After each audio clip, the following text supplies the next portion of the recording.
що ми не пам'ятаємо передумов Другої світової війни і наслідків Другої світової війни.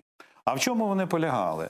Вони були, ці тенденції, дуже подібні до того, що зараз відбувається з нами і у світі. Коли Німеччина піднялася в своєму економічному розвитку і вимагала перегляду Версальських угод. Ага.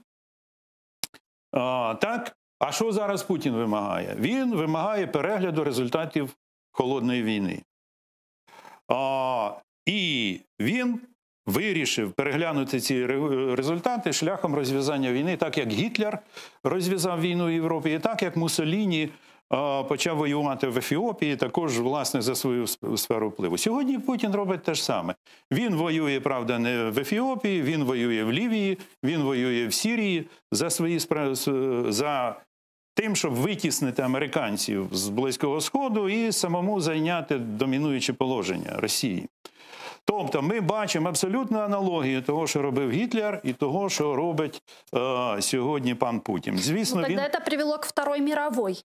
А сейчас, как вы думаете, Третья мировая Росія вже неизбежна? розв'язала цю світову війну в гібридній формі. Гибридная форма, да. В гібридній формі, тому що вона ще не здатна перейти до гарячої фази. Вона готується до цієї гарячої фази, і це видно по тому, от Кавказ 2020. Да. Вам яскраве дуже підтвердження.